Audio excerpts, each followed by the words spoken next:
They say tourism is economic development, and there's nobody better to talk about that topic than Natalie Hawkins, who's president of the Moore County Economic Development Partnership. That's up next in Paradise in the Pines.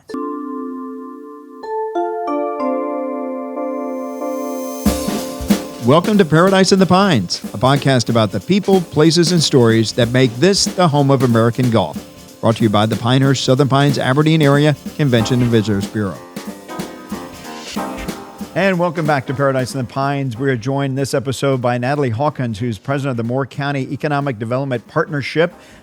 She's a two-time appearance now. Yeah. So welcome back to Paradise in the Pines. It's been a couple years, but there has been an enormous amount of stuff that's been going on in those 2 years. And now it's, your plate is full. Our plate is full. As we say, tourism is economic development. So it's great for us to have this conversation. We typically have these conversations, everybody.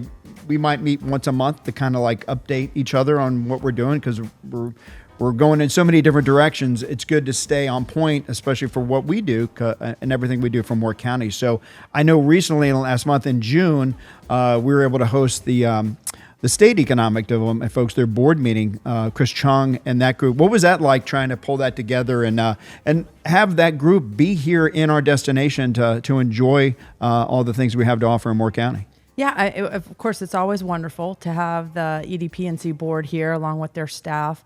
They were here just the year before the U.S. Open. We did a lot of corporate hospitality, us and your organization, right, along with the state. So they're familiar with the area, but it really was good to have them here. We took them on a tour of Golf Pride, and they really enjoyed that and got to see, what that World Innovation Center looks like. It's just an amazing facility, and Jamie Ledford just did a fantastic job hosting them. They got to enjoy Bee Hawk for lunch, so that was a treat for them as well. And then, of course, we hosted a reception for them at the World Golf Hall of Fame, and so great time to get together and actually celebrate the success of the Amazon announcement, which was just the day before. And that was purely coincidental. It was just, they had planned this board meeting, but I guess they didn't know exactly when the Amazon deal would come through. But, $5 billion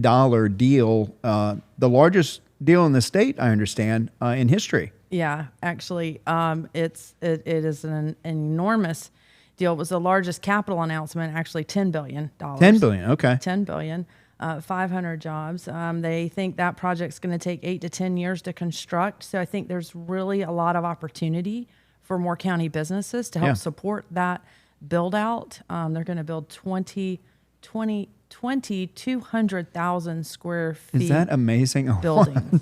That is a massive project. It's massive. Yes. Now, we talk about the impacts on Moore County. Talk specifically, I know Marty Butler, who's your counterpart in Richmond County, she saw me at that reception of the World Golf Hall of Fame, and she goes, your hotels are going to be filled because contractors have to come here and build those facilities. So those people, Richmond County doesn't have a whole lot of hotel rooms, and we're 20, 25 miles away from that site. So aside from the contractors will be here, what are the other impacts we'll see here in Moore County because of that growth and that $10 billion project? Yeah, I think there's a couple of other really important impacts that we will see. One is probably an expansion of workforce development initiatives. I think the demand for the trades to construct a facility of that size that's going to, like I said, take an 8 to 10 year period to build out. We need plumbers, we need electricians, we need HVAC companies to help support that build out. And so I think it's a real opportunity for Sand Hills Community College. Yeah, I was just going to ask that. Yeah, for Sand Hills Community College, especially with their new innovative high school that is going to start this fall, to help train up some of the local workforce to be able to support that project. In addition, I also believe that we will see an increased demand for housing as a result. I mean, a project that large, we obviously have a wonderful quality of life here, and I would expect that many of those, high-tech jobs, high-paying jobs would those employees would choose to live in Moore County.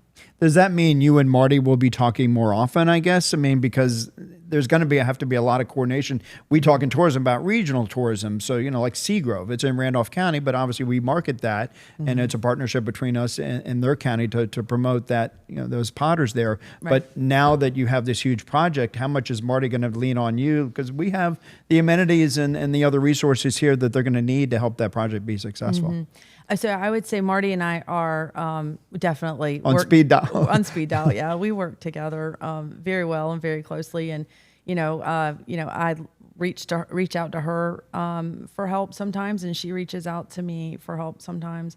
So, but talking about regionalism, I think that's the real benefit of this project, is that it's going to touch a much larger region than just the community of Hamlet.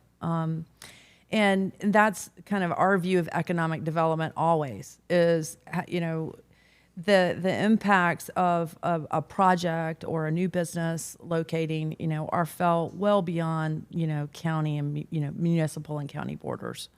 So, and we talk a lot about growth here, and there's different opinions of obviously on growth, and people that want us to stay the quaint little hamlet that we've been for so long. But I mean, you've talked about the growth of this destination from 105,000 now to about 170,000 by 2040. I think the immediate impacts of that will be felt. And with your organization and the More 100 group, you had a group of people from DOT here at Department of Transportation talking about, I think we're going to see a big impact starting this fall for the next couple of years. So talk about, without going into individual expansion of roads, because we know virtually every one of them coming in and out of the Pinehurst area is going to be expanded at some point to 4 lanes.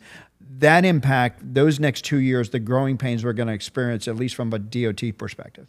Right. Well, to your point, we have a lot of roads that are in the works to be improved, enhanced, upgraded over the next several years. And the DOT mentioned in our More 100 meeting that, with the U.S. Open championships here, all of that work's having to be scheduled in increments and in between those. So, for example, I was driving down Highway 211 between Rayford going towards, between Aberdeen and going towards Rayford yesterday. And I hadn't been on that road in a while and saw where they've clear cutted. And in fact, I missed my turn because my normal landmarks. It didn't look like it did before. My normal landmarks were gone, right? Including some of the businesses that were located on the left-hand side of the road. So, I think we are going to definitely have some inconveniences, and I kind of characterize them as growing pains, if you will, right? While this construction is going on, businesses have to be relocated, but at the end of the day, we're going to be able to move goods and services much more efficiently and safely, and I think that's really what's important. Especially as it relates to economic development. It's interesting, and I'm speaking purely as a consumer, as a resident of Moore County, not as in my role with the CVB. And everybody talks about the circle, and there is a DOT solution for that, if you will. I still feel like even if you expand those roads, in past years, I think you were with the town council in the Village of Pinehurst at the time talking about the connector or like a bypass. I mean, I still see that circle being, with adding to 170,000 people, you have to go through this area. I mean, do you see at some point there would be some sort of solution to get people around this area, but still obviously visit the area? Personally, I've always been a supporter of the Western Connector, and thinking that it is a great opportunity to alleviate the large amount of traffic that's coming through that circle. It's complicated, it's expensive. It's, been on the books for a long time and hasn't really gotten a lot of traction. And so, we'll see what the elected officials think and as it relates to that project. I know that, how DOT scores projects to prioritize them in order to get them funded, that there are certainly more pressing transportation needs. And I think, a project like that just tends to get pushed to the back burner. But I mean, you can go to a large city and see, they're building they built 485 around Charlotte. They've built 440 around Raleigh. I mean, not to say that we're a Charlotte or a Raleigh or are even going to ever be a Charlotte or a Raleigh. But the concept is that if you're trying to move people, if there's a way to bypass high traffic areas, it's a good thing. You talked about the U.S. Open and the success of that, and obviously we have another one, dual U.S. Opens in 2029 with the men and women, just like we did in 2014. I know the USGA said there was about $200 million economic impact, a little bit more than that, but that's more than just that week. That's really is the benefit of hosting a U.S. Open and the traction that we got from an international viewership media-wise. People coming to this destination, I mean, it is a red-hot destination in terms of golf. What have you seen from the impact of the U.S. Open from an economic development standpoint, more interest in your world? Because we definitely see it on the tourism side. And obviously, the resort does. Kelly does with his golf courses, Matt at Tullamore. So, rising tide floats all boats, as they say. Correct. So we have seen a little bit of interest in some golf-related companies looking at the area that would like to be co-located near such a great resort and the USGA and Golf Pride and other, golf-related industries that are located here. And so, there's been a little bit of uptick in that. But, in thinking about the U.S. Open and the impact that it's really had on our community, you mentioned other golf courses like Kelly Miller's courses, Pine Needles and Mid Pines, and the recent announcement that those are going to get major overhauls. To have those golf courses that are world class, all three Donald Ross courses, the Pine Needles and Mid Pines now match their accommodations to the quality of those courses. Game changer, absolute game changer for Kelly. Agree. And then more good news, we are going to see enhancements at Foxfire and Whispering Pines, two of our smaller communities in Moore County, but also, giving us some additional golf courses, at a higher level. So I think we've, I think that hosting that championship here, just like you said, a rising tide raises all boats, but I think it just elevates the community. I mean, we've also we're meeting with the developer next week who wants to find a place for 2 more golf courses and a hotel. Wow. So love it. Yeah. There's just a lot of interest. It's funny because people will come to me. I'll get a call like that, and they'll say, "Well, where can we possibly, build that?" Now, I don't have the data that you have. Tell them to call me. We do. We send them right to Natalie Hawkins and to Darren Birch to locate those places because there are opportunities throughout Moore County, and I think. You always hear Pine or Southern Pines, Aberdeen, but and we'll talk about other development around Moore County, but where those opportunities are, whether it be small parcels or large parcels for something like 2 golf courses and a hotel, which we think would be great. Speaking of business and drumming up more business, the state was just named #1 for business again. I think we had enjoyed that in years past, and now we've returned back to being the #1 state for business. How does that impact you? It's got to have a great impact for you.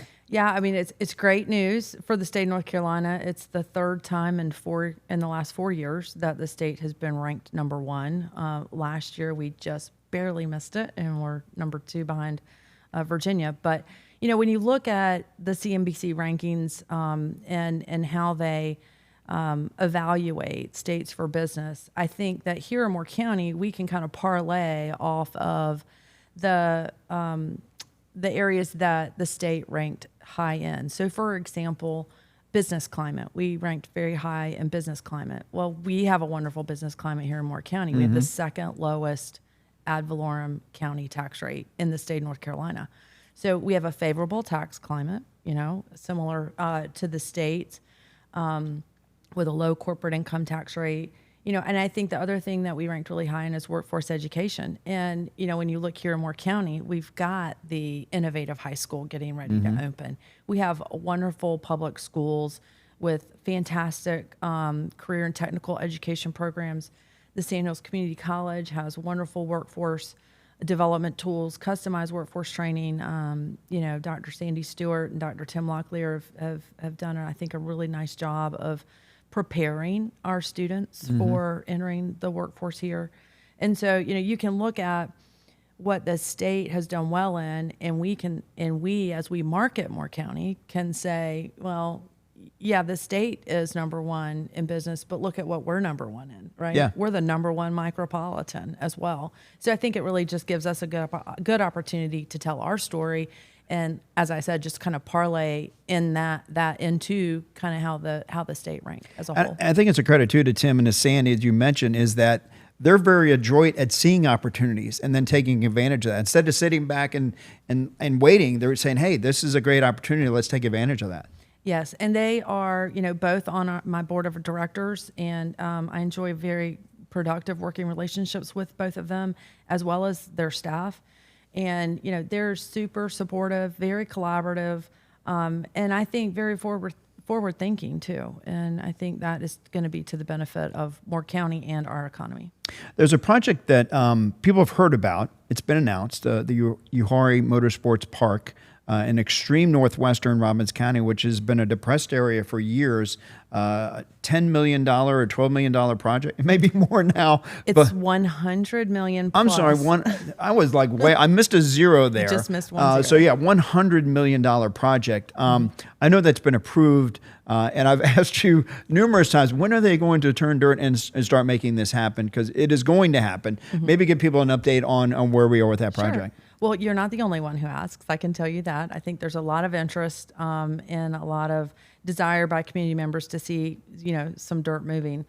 They are currently in the process. They have almost finalized the track design, and so you don't want to clear any land or move any dirt until you're, sure where the actual 3-mile road course track is going to go.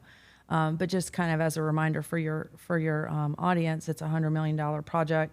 It's a 3-mile road course. It has a golf cart track along with it. It has car condominiums, a clubhouse, a driving school, retail space, restaurant space, event, outdoor activity space as well.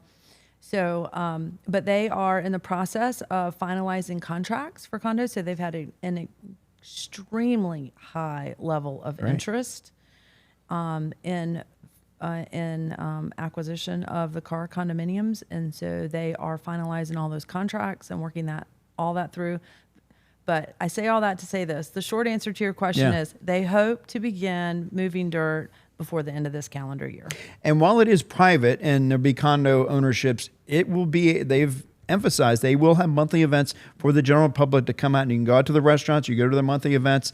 There'll be opportunities for people to go out there and really explore it and watch. I mean, it's really cool. Well, you went to the NASCAR race that we had a booth there or a suite there at Rockingham, and I don't think you'd ever been to a NASCAR race before. It's like I tell people, TV doesn't do it justice. If you go there and see it, you will become a fan. You are right. TV does not do it justice because my husband watches it almost every Sunday. And I look at him and say, why are you watching that? Like, that is so boring watching the cars go around the track. But it gets exciting when you see the wrecks, right? Yeah, right. But to your point, it was my first race. I was super thankful and grateful to be able to join you there. And I was just completely amazed. It was extremely fun to watch, and especially when you put wagers on certain cars. There was some fun. There was some fun going on there. A little more interesting. Like I said, right? It's like you go to somebody to root for. You go to the hockey game to see the fights. You go to the NASCAR race to see the wrecks. It's like, and it's just a great track. And I mean, the sense of speed that TV doesn't provide, and then to hear that thunder. I mean, we were inside, and you still felt the roar of that. Right. And but what a huge opportunity there, and there is an opportunity too for the sale of the track. There's some rumors that who that might be. Is a very prominent opportunity for what we're here being rumored. So, but they are definitely coming back next year. Opportunity for maybe a cup race, because even Gene McLaurin, who's on the board of EDPNC, who used to be the mayor of Rockingham, I mean, he's hitting like. They're trying to get a cup race there too. So, being able to have the Xfinity Series there, and then the Truck Series, and then ARCA, great return of that to this destination, because, it was in the middle of peak golf season in April, but you know what, we're not going to be, beggars can't be choosers. We just love seeing the vibrancy and the life of that racetrack come back, and to see the ownership switch over to what it could be, it's going to raise the bar even more. So, How cool is that? It's super cool, and I thought they did an excellent job. Yeah. I thought All the reviews we heard were enormously positive. the food was great. The company was great. The stands were full. It was a great race to watch. It was exciting. So they get an A+ for that event. And you know what? Even though it was sold out, traffic was like a breeze. I mean, for 25,000 people to get there, I was back here in the blink of an eye. It was great to be able to go experience that and to leave and have it not be a problem. Yeah, it was super easy to get in and out of. Kind of like U.S. Open championships. You know, it's the same way. I had a buddy of mine here from the PGA Tour, and every year they have the Players Championship down there, and he says traffic there is a S show. And, you know, he couldn't believe it for the 2 days he was here, and we parked kind of off Morganton Road, walking distance from the clubhouse, and he couldn't believe it. It's like, where are these 250,000 people? Because getting in and out of there was a breeze. So again, a testament to Pinehurst and what they developed in 1999 with their first U.S. Open. Their traffic transportation plan, some of those concepts are still used today, especially in smaller markets where U.S. Opens are held versus places like L.A. Like that. But yeah, we can't wait. I mean, it's going to be 4 years from now in the U.S. Open before you know it, guaranteed. Well, I can tell you, I'm excited to have the women and the men playing back to back, and I understand the women are going to play before the men this year. No, they're after. Are they it's after? men and then women. Oh, okay. For some reason I was thinking in 29 the women were going to play before the men, but it's really exciting to have both of those championships go on, so it extends the life of the party kind of, if you will. And yeah, hopefully we get the same rate for the accommodation this week, because man, if I have that over a 2-week period, that's going to be great. And again, I mean, it's a huge boost for the economy and for economic development as well. There's something that we've been a part of. It's been in the pilot, and we're still kind of in the infancy of this. And this is and we've done a video of how this area is a burgeoning music destination. And so with that, I'd had no idea, and I don't think you did either, like before Governor Cooper departed office, he formed the North Carolina Music Office. And so with that, they came to us. There was a gentleman there who actually, he discovered Elton John. And I remember his name because I think Roy Williams, the coach of Carolina, and it's Ray Williams, who was from Great Britain. And I guess the story was like when he would travel across the pond, he needed to be near an airport. He loved Raleigh, so he settled in Sanford. And over the years, he's come to Southern Pines quite a bit to see shows at a variety of locations, sees that this is a burgeoning music destination, and now they've come up with a concept for a regional music festival. Yeah. So kind of talk about where we're at with that. And I know we've had them visit some venues here, and it's a partnership with Lee and Chatham County as well. Correct. Yeah. So my counterpart in Chatham County reached out and said, you got to meet this guy, Ray Williams. He's trying to coordinate a regional music festival.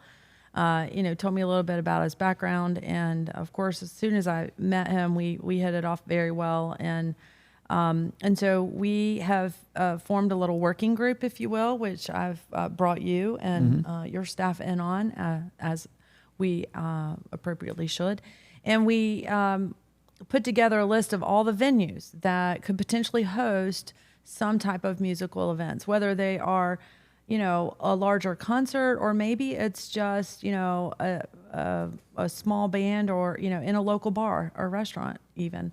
And so we put together this list of venues. We had the North Carolina Music Office here, as you mentioned, to tour several of those. One of Ray's favorite venues in Southern Pines is the Beltry. He enjoys that venue a lot. And it was super kind of Southern Pines Mayor Taylor Clement to also give us a tour of Casino Guitars when we were here on the tour. So that went really well. But the plan is to try to put together a regional music festival where events are being held in Pittsboro, Sanford, and Southern Pines sometime next calendar year. We haven't gotten much beyond that, but the group is most recently discussed creating a separate not-for-profit organization that could go after grant funding, accept sponsorships, and and handle all of the kind of financial side of that event. So more to come on that. I mean, we could see some big names come here. I think with that, and you think about the long-term impact of being a burgeoning music destination, is that we need a bigger event. Sunrise Theater is great. The little smaller stages are cool. But I mean, is it time for us to have something like a Cocoa Booth Amphitheater? I know there's been rumor of an amphitheater at San Luis Community College, I think like 1,500, 2,000 people, which I think would draw named people here. And then for us from tourism side, people would come from Raleigh and Charlotte and Richmond to come see this specific artist. So do you think we're kind of heading down that road where, that would be a good location? Would there be other locations? I mean, is it time for us to have something like that here? I think it's past time for us to have something like that here. Personally, I mean, I think that, this is a community that enjoys the arts. And I think a facility like an outdoor amphitheater that could be used, for example, not just for music concerts or events, but, they do Shakespeare in the Pines on the Village Green in Pinehurst. You could do outdoor theater there as well. And I think this community would really embrace those types of activities. And I mean, even like high school graduations. I mean, it's a venue that, larger groups can come to, things like that. So let's talk about something else that has been discussed and we've been a part of in recent months, and that is the return of commercial flight service to the Moore County Airport. We've been to a couple of conventions, and then with Jack Penning, the consultant with Volair Aviation, and Rick Cloutier, the airport manager here in Moore County. Full transparency, when we got the increase for our occupancy tax in March, we signed an agreement that said that we would not use taxpayer or tourism dollars toward what would be in airline circles until we got involved with it. We did minimum revenue guarantee. So to get an airline involved and interested in a destination, there are certain assurances you have to make to them so they're profitable. You're not. Why don't you explain minimum revenue guarantee?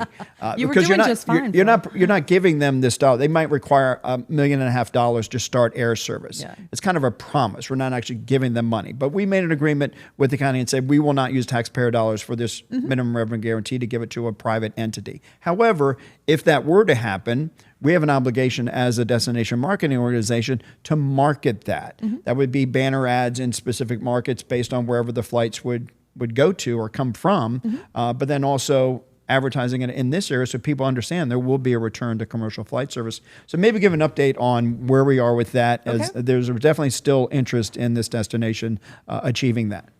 Yeah, so as you mentioned, we've been working with the Moore County Airport to evaluate whether it's feasible to bring commercial air service back. And Jack Penning, as you mentioned, with Volair Aviation Consulting, his firm conducted the catchment area study, which indicated there's absolutely very strong demand for commercial air service here locally. And so we have been very fortunate in attracting an offer from a national regional carrier that wants to bring daily service to Washington Dulles on a 50-passenger plane with a midday turn. So what that would mean is the plane would come in, let's say land, would come from DC mid-morning, let's say like 11:30, so golfers could get an afternoon round in, and then it would depart and go back to DC, let's say 2:30ish, so you could get a morning round of golf in before you flew back home. The good thing about the flight that's being offered is that once you get to DC, so if you were to depart from Moore County to DC on this flight, you can connect to over 83 one-stop destinations across the world. And so I really do believe it would open up connectivity. It would make our area more accessible to more people. And not just golfers, but people who live here who want to go see their grandchildren and their friends and their family. And so I think commercial air service truly has a benefit not only for the tourism industry, but to just the people that live here, our residents. Even the military community. If this flight, the one being rumored is to Dulles, I mean, there are going to be a lot of people from Bragg that are going to head up that way and vice versa. Yeah, you cannot fly direct to Washington, D.C. today out of Fayetteville.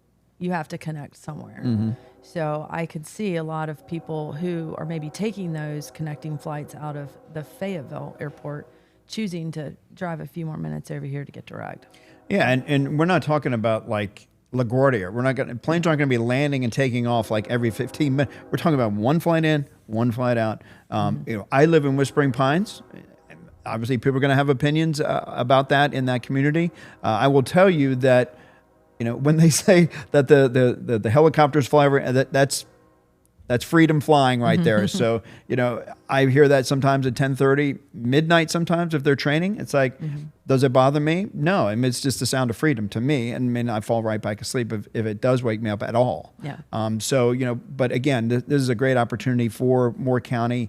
We've had it before. The demand is much higher now. And again, it's like you said, it's not for golf, but I mean, the healthcare community, education, military, it's going to serve a lot of different purposes. So, hopefully we can get to that point. And just so people know too, the minimum revenue guarantee, it also shows, like, say if this airline, if it's over the first quarter, they're off business by $20,000, $40,000, whatever entities put into that revenue guarantee, help make them whole. And it doesn't last forever. So we're only talking about, I think it's 40 seats that have to be filled each way. So I think the demand's going to be there. The savings alone from having to park at RTU, if you're parked there for 5 days, I mean, that's pretty exorbitant cost there right there. Yeah, as I mentioned, the consultant, feels very strongly that the demand is there to support it, and obviously the airline does as well. Otherwise, they wouldn't be asking to be able to bring their service and their plane here. They can put those planes in a lot of different places, but they want to bring it here. Today, 15 people travel to and from Washington, D.C., who live and reside in Moore County. So, we already have 15 people a day going to D.C. It's a 50-passenger plane. Yep. There's roughly 1,000 people a day flying in and out of Raleigh from our area. Yeah. So, you're talking about picking up another 30 or 40 out of 1,000, that would choose to maybe connect in DC as opposed to going to Raleigh. So in terms of the minimum revenue guarantee, the airlines requested a $3 million minimum revenue guarantee, and it's for a 2-year contract. So to provide the service for a time period of 2 years. And how that works is, as you mentioned, it's a quarterly true up. So the airline would look at the revenue that they generated in that 3-month period, their expenses for that 3-month period, and if revenues don't cover expenses, then you would dip into a portion of that $3 million for that quarter. So it's not like you're giving them the money; it's just a pool that you pull from as needed. In fact, and that's the point, if needed. Yeah. And the good news with this contract is they've agreed to a set flat cost amount per flight. So, they couldn't come in 6 months from now and say, oh, well, that flight did cost us this, but now it cost us that. Yeah. That's not how the contract would work. It would be a flat set rate. And for people that may be wondering, there are dollars set aside separately for the building of the new terminal, which I think they have $4 or $5 million Rick Cloutier has over there. But he also says that, they can. I think some people may wonder, hey, how do they do, screening, or how do they do the TSA? Yeah. And so, Rick can do something, and he's done this at the Concord Airport when he was there north of Charlotte.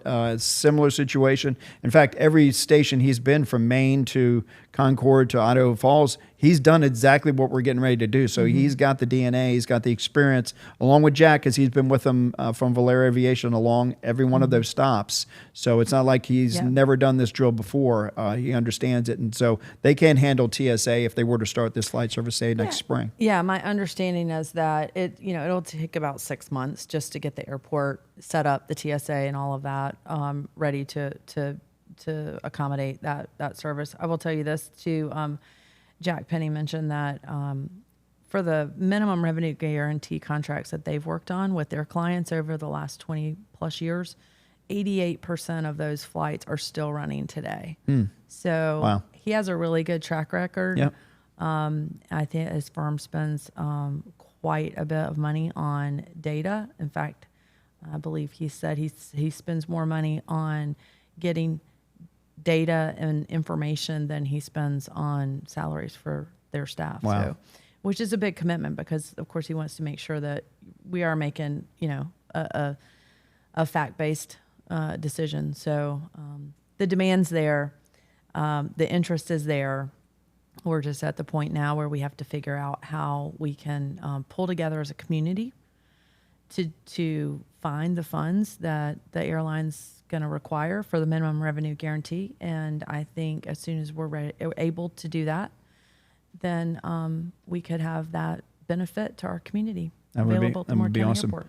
We've touched on a ton of topics. We could probably go on for a couple more hours. I know you're super busy. We're super busy here with the CVB and tourism. Anything you want to say parting wise before we say goodbye? Maybe More 100, or how can people get involved with economic development and the More 100? Yeah, I'll mention that. So More 100 is an investor group for our organization. That group meets 3 times a year. We hold meetings when we bring in a high caliber speaker, share information. Like you mentioned, we shared information from DOT about the upcoming road projects most recently. We also get together 3 times a year at local breweries. Right. Yeah. For some more casual networking, if you will. But it is a networking group, but it's also an investor group for us that helps support our organization's mission. Which is, of course, to recruit high-paying, quality jobs to the community and increase quality of life here. And so, we would love for anyone who's interested in supporting economic development to reach out to me in my office or anyone in my office, and we'll be happy to share information. Awesome. We've referred a couple of people to you, and they've benefited from that. It's a great networking opportunity. These are the movers and shakers in Moore County, the people that you want to get to know. That can tell you things maybe you don't know, right. People that you need to talk to. So again, how can they reach you to be part of More 100? Yeah, so you can give me a call at the office, 910-246-0311, or shoot me an email at nhawkins@moorecountyedp.org. Well, awesome. I know you're going to go to a cool concert somewhere, and you always take a trip somewhere really cool that we love to hear about. Maybe that'll be another opportunity down the road. But we appreciate everything you do. We appreciate the partnership with economic development. Tourism is economic development, so we enjoy hearing what you have going on, and likewise. So, let's keep up the great work, and let's keep chugging along and keep Moore County growing. All right. Thank you, Phil. I enjoy working with you as well. Thanks, Natalie. She's the president of the Moore County Economic Development Partnership.